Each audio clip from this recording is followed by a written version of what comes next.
There's a brawl that Hickok had that nobody would know who Wild Bill Hickok was had the first gun actually fired.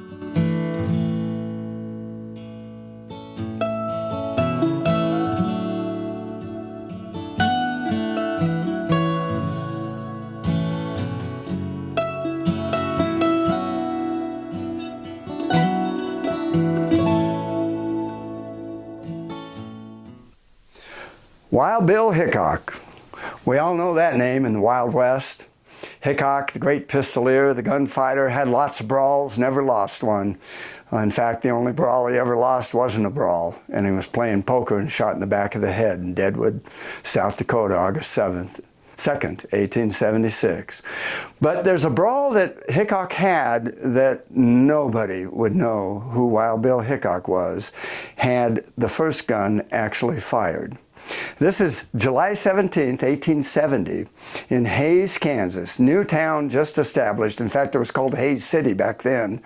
And it was a railroad terminus, and they put a military post just about a mile away from where the railroad came into the town, the new town of Hays. And of course, when you get new Wild West towns, the churches usually come last and the saloons come first. And there were several saloons that were located there. One of them was known as Tommy Drum's Saloon. And it was on the night of July 17th, 1870, when two troopers, two cavalrymen from Custer's famed 7th Cavalry, snuck out of their camp about 3 miles away on Big Creek and came over to enjoy and imbibe at the Irish Tommy Drum's Saloon. And as they went in there happened to be Wild Bill Hickok standing up at the bar drinking. And Wild Bill now had been sheriff there the year before, but he lost the election for 1870, so he left. He'd become a federal marshal at this time. And while then, he came and visited his old haunts in Hays City. And when he was the sheriff, he had to make arrests here and there, and there's all kinds of myths about what he did. I tell you one that's not true if you read anything about Wild Bill Hickok, is that General Custer's younger brother, Tom Custer, would get drunk and ride his horse into a saloon and jump it on a pool table to show that he could do that with his horse. And Wild Bill Hickok couldn't do it. So anyway, he got mad at him, and the brawl was because of that, because he arrested Tom for being drunk and doing that in a saloon. And then Tom, the next year, when Wild Bill came back, Tom Custer got men in his company to get the revenge for having been arrested. Total myth. Total myth. And if you've read that in any books, the source that comes from it is a letter written in 1926 that is by a person who was born 2 years after Custer was killed at the Little Bighorn with his brother Tom Custer. So you can dismiss that. But when you get into the records and you get into the first-hand accounts about what actually happened, it's a fascinating story. In my opinion, it's the most important of all the brawls that Wild Bill had. He had some brawls where he shot a man in Springfield, Missouri at almost 100 yards in a duel that's just amazing, that's been verified. He had a big incident at Rock Creek in 1865 where a few men were killed, and he had his other brawls. In fact, he killed 2 men in gunfights in Hays when he was serving as sheriff in 1869. But apparently during that year, he had angered some of the cavalrymen by arresting them for doing things, and it was one of those soldiers that had an incident against Hickok, and he had attacked when the 2 men snuck into the camp. And the soldier who had the incident with Hickok the year before was a pugilist of Company M of the 7th Cavalry named Jeremiah Lonergan, Jerry Lonergan. And he was a 5'9" guy, and he was an Irish, and don't put some alcohol in him because he gets a little bit violent then. And that's what he did. He had grabbed Wild Bill Hickok from behind and pulled him down. And Wild Bill Hickok was winning that wrestling match when he got his hand free and he was getting his pistol. And that's when the other cavalryman, the comrade to Jeremiah Lonergan, reached into his pocket and pulled out his Remington cap and ball pistol, and he put it right at Hickok's head, right at the ear, and it misfired. And then Hickok was able to, he still had that pistol that he had just got. He shot that soldier in the wrist and then shot him in the stomach, and it went through and didn't exit, but you could feel it at the other end. And the young man died in the morning, the next morning at the post hospital. And so that's a significant brawl. There was a recent book, and I won't say who the author was, but if you got recent books on biographies of Wild Bill Hickok, go look up that Hays City brawl, and it doesn't exist. And the author tells you in the preface that he's researched everything and has given you the best story on Wild Bill Hickok, and he left out the most important gunfight that Hickok had in his life. The gunfight where everybody knowing Wild Bill Hickok today wouldn't know him, because had he been killed that night, he hadn't accomplished enough to be known. He'd just be one of those obscure gunfighters who died in the Wild West era. So who is this soldier that Wild Bill Hickok killed? This is what's interesting, because the reports and the accounts and the books and all that never get it right, not once, until the records from the National Archives revealed the truth on this interesting and actually famous soldier. What do you mean famous? He's famous because Wild Bill Hickok killed him? No. He's famous because he received, you don't earn a Medal of Honor, he was awarded the Medal of Honor for heroic actions on July 8th, 1869 in what was called the Republican River Expedition, which was with the 5th Cavalry under General Eugene A. Carr, who had been sent out to find these Cheyenne Dog Soldier Indians who had attacked these Kansas settlements. And in one raid that they made on May 30th, 1869, they killed 9 settlers, many of them children and women, and took 2 women captive and a little baby girl. The mother was holding her. And 3 days later, that baby was killed in the Indian village. And 6 weeks later, from when the attack happened on May 30th, 1869, in Lincoln County, not New Mexico, Lincoln County, Kansas, this is where this occurred. And when that happened then, exactly 6 weeks later, on Sunday, on July 11th, 1869, in Colorado Territory, 18 miles south of today's Sterling, Colorado, at a place known as Summit Springs, where these raiding Indians had finally entered a camp and thought that they were safe, but the cavalry had been following them and skirmishing with them a little bit about the 3 weeks before the fight at Summit Springs. And then in some of their excursions to find these Indians, sending scouts out with a company and that sort of thing and having little skirmishes, the men all come back into a camp on July 8th. And this isn't very far from the 3 corners of Colorado, Kansas, and Nebraska. So as close to there, the men go into camp. The company is 350 men under Carr, 350 cavalrymen, and 150 Pawnee scouts in 3 companies that are being commanded by Luther North and his brother Frank North and a cousin Cushing, and they commanded the Pawnee Scouts, who were mortal enemies to the Cheyenne. We're getting a little bit in the Indian Wars here. We're learning some, aren't we? The Cheyenne and the Pawnee fought each other for 2 generations. You see, the Cheyenne came down from Minnesota about 1700, and they adapted the horse, and they spent about 100 years in the Dakota area, killing those Indians that had been stationed there and taking that territory, and then moved into what's called the Great Plains, and that's roughly Casper, Wyoming, down to Pueblo, Colorado, and going off into Kansas, about maybe 150 miles. And there, that was, the Cheyenne took that over and wiped out as many Pawnee as they could from about 1810 until about 1850 when they conquered them.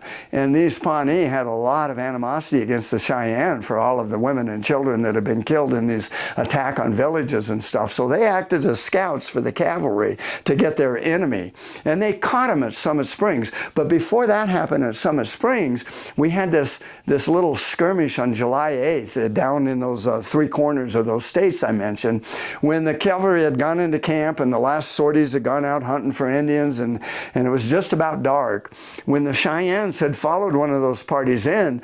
And now, they had been going westward this whole time for about 3 weeks, chasing these Indians. And they went back about 10 miles to the east, and it fooled the Indians. And that's how they got caught at Summit Springs, because the Indians thought they were finally out of rations and that sort of thing, and they're withdrawing. So before they withdraw, the Cheyenne thought that it'd be good to like steal their horses. And in the camp, they sent the Indians. And when they steal horses, it's they'll fire on whoever's guarding the horses, and they'll fire on the camp. But the horses are always away from the camp. They're not right there where the camp is, a little bit away where they can get grazing, and they got guards and all that. So they came in on that, and they started shooting them and they'd shake buffalo robes and colorful flags to scare the buffalo the cattle and the horses and make them stampede. And that's how they then capture them all. So they tried to do that. And yet the Pawnee too. There were 2 Medals of Honor awarded that day of July 8th, and the only Medals of Honor that were awarded on this whole 6-week expedition, of which there were only 4 Medals of Honor given out in 1869. Years later, some other actions received the Medal of Honor, but in 1869, only 4 people received the Medal of Honor. 2 of them were here. One of them was a Pawnee. And that Pawnee was actually shot in the back by friendly fire as he went so far in front of everybody to chase the Cheyenne, trying to steal those horses. And he was critically wounded. And he was in an ambulance wagon and missed the fight at Summit Springs. And guess who was with this all? We like these names and all that. Buffalo Bill Cody was the chief scout. And Buffalo Bill Cody found the village at Summit Springs and alerted it to Carr. And if you read accounts about that in books on the Wild West, you'll find that other people found the village. But the truth is, Carr wrote in his report.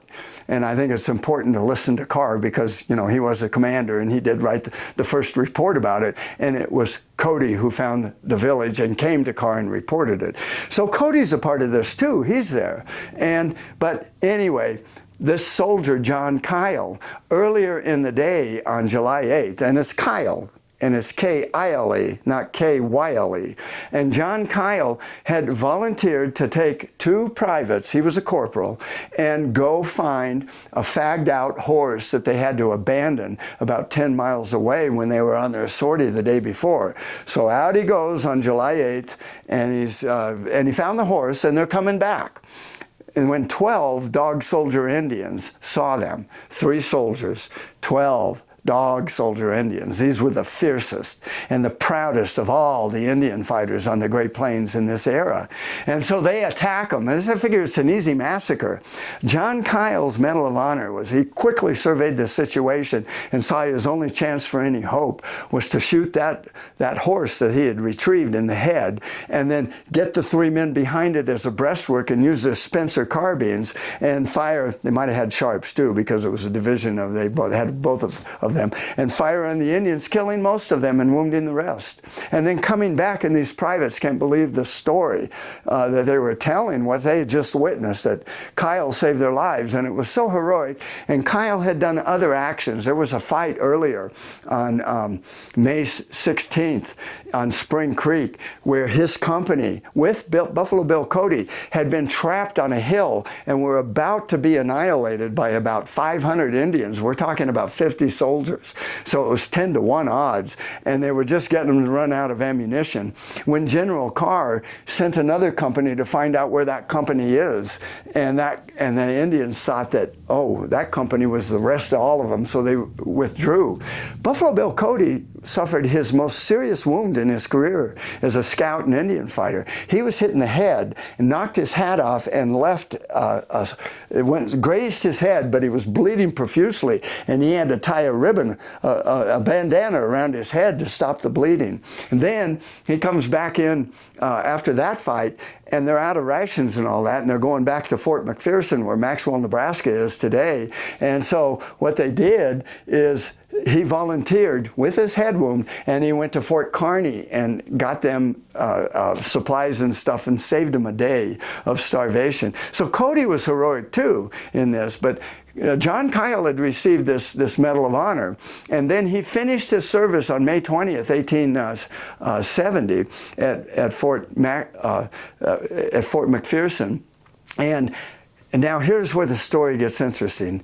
There's more to the story of John Kile. You see, he entered the military and joined the 5th Cavalry in 1865 at the conclusion of the Civil War, just at the end of the Civil War. And he was 19 years old. And he was stationed there, and in a few months he was promoted to corporal, and he's sending a bunch of prisoners, KKK prisoners, from one town about 90 miles north to another town in Gallatin, Tennessee. And he's supposed to take the next train back, but he got drunk. And he missed the train.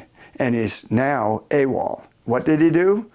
Well, he liked the military, and he knew he was going to get in big trouble. So he went and enlisted in the 7th Cavalry as John Kelley, K-E-L-L-E-Y, 3 days later from when he was noted as deserting. And that enlistment paper has him, it's not until you examine all the enlistment papers I'm going to tell you about, because we're just beginning John Kile's interesting career. And every one of the signatures had a particular J that crossed the J in the middle twice, and a K that put a squiggle on the K. So you can see John Kile's 1865 enlistment and his 1867 enlistment with the 7th Cavalry as the same person.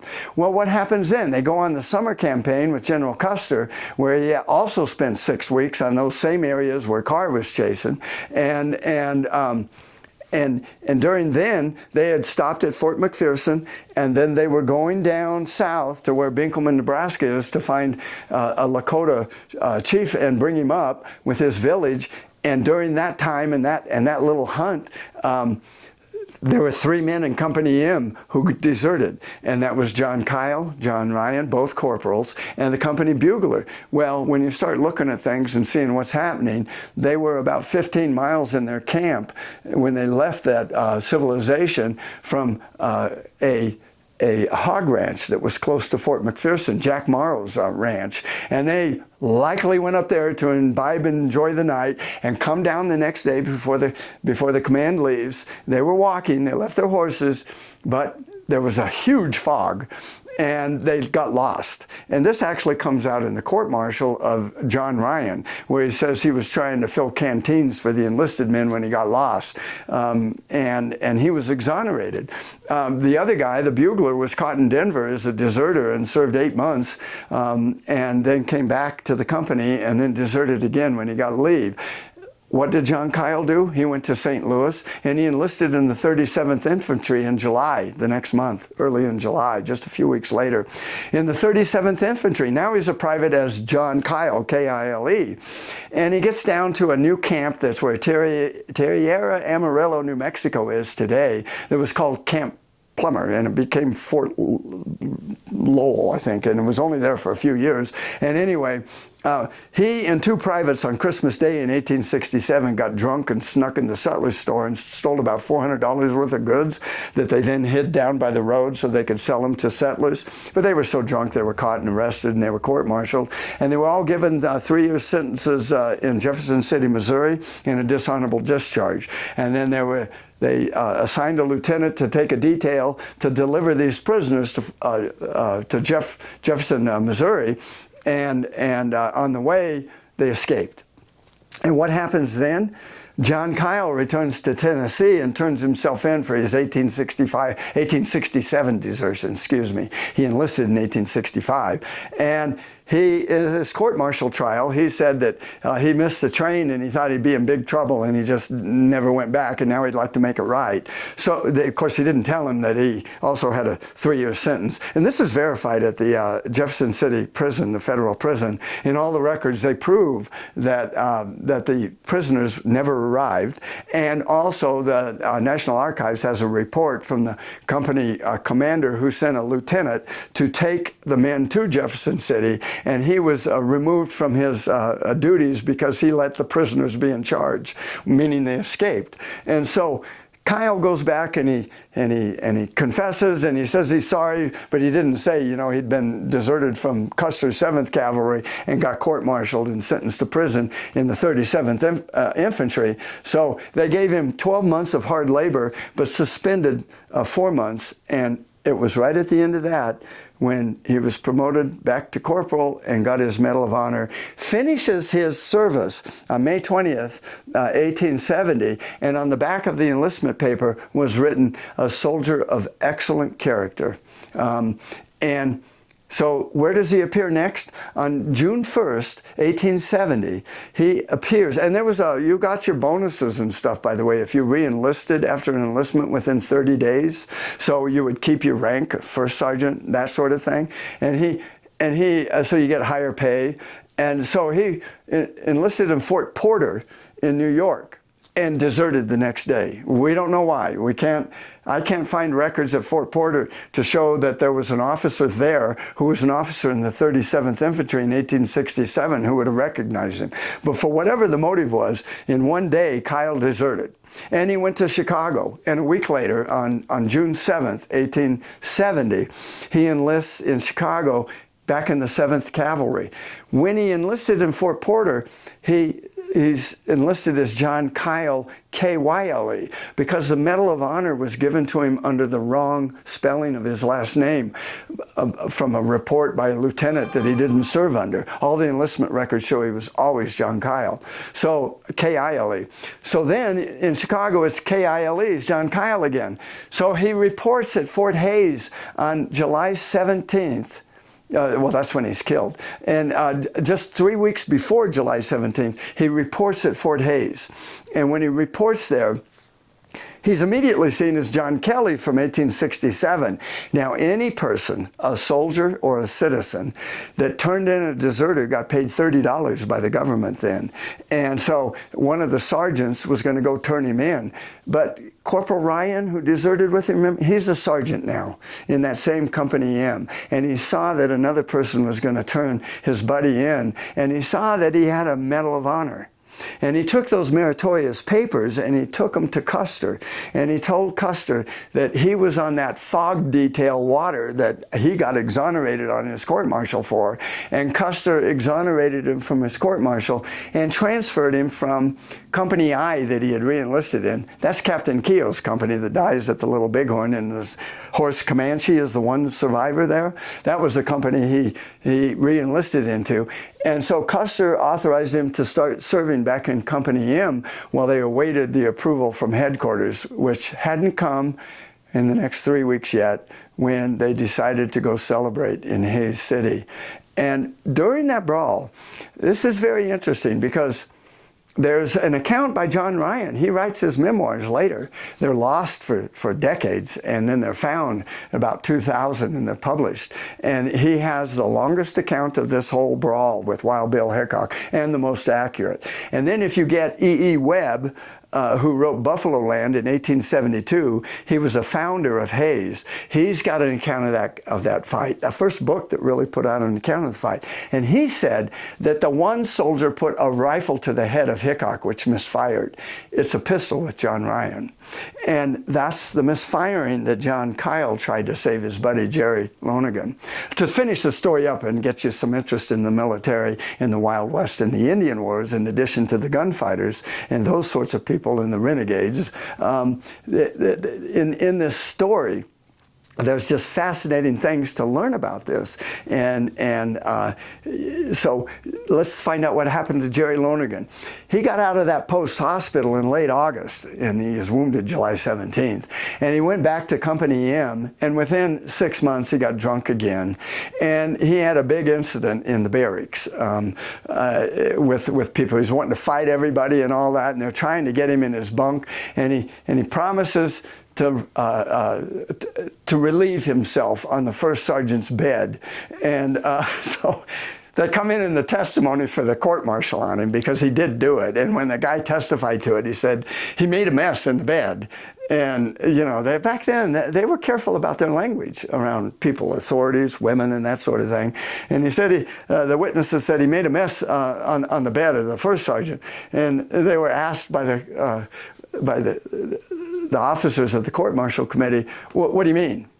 Well, he took a dump, okay, but they didn't use that word.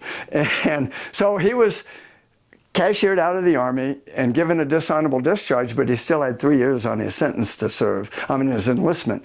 So he served it in Fort Leavenworth. And he tried to get back in. There's a letter in the National Archives where he talked about being a prisoner of war and serving the country in the Civil War and wanting another chance. But the judging officer said, this guy's just a blackguard, and he said, we need him out of the military. He just gets drunk all the time. And he disappears from history. But anyway, now you know a little bit more about this brawl. To know a little bit about the victims of Wild Bill Hickok's brawling, the thing about Wild Bill Hickok is when he got in those fights, he didn't lose. But he didn't start any of those fights. And now you know a little bit what I like to say after I tell a story. You know the rest of the story.